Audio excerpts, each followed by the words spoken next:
Hai, Assalamualaikum warahmatullahi wabarakatuh. Assalamualaikum buat Puan Suria ataupun Kak Su. Ucapan ni khas ditujukan buat Kak Su yang sangat disayangi. Kak Su tersayang, Kak Su yang manja, yang gorgeous. Kak Sina Suria yang sentiasa tersenyum, yang sentiasa ceria. Di kesempatan ini saya ingin mengucapkan selamat bersara kepada Puan Sinar Suria. Tahniah Puan Sinar atas persaraan ini. Kepada Puan Sinar Suria, tahniah atas persaraan. Nikmatilah babak baru dalam hidup Puan Sinar Suria sepenuhnya. Semoga dengan persaraan ini Puan Sinar akan berada dalam keadaan yang sihat sejahtera, dimurahkan rezeki dan bahagia selalu. Selamat bersara, semoga sihat selalu dan ceria sentiasa. Terima kasih di atas sumbangan Kak selama ni, terutama sekali pada Kelab Catur. Kak Su, selamat bersara. Semoga bahagia selepas bersara. Semoga Kak Su sentiasa dalam keadaan sihat sejahtera, sentiasa bahagia. Semoga Kak Su sentiasa sihat.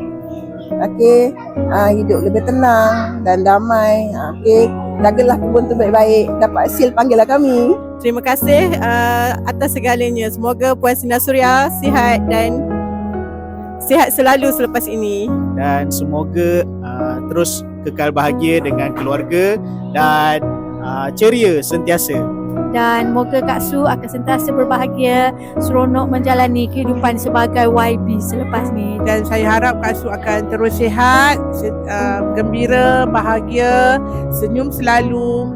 Semoga Kak Su meniti hari-hari persaraan dengan kesihatan yang baik. Selamat bersara untuk Puan Suria, semoga murah rezeki, panjang umur. Tuai padi antara masak, esok jangan rindu-rinduan.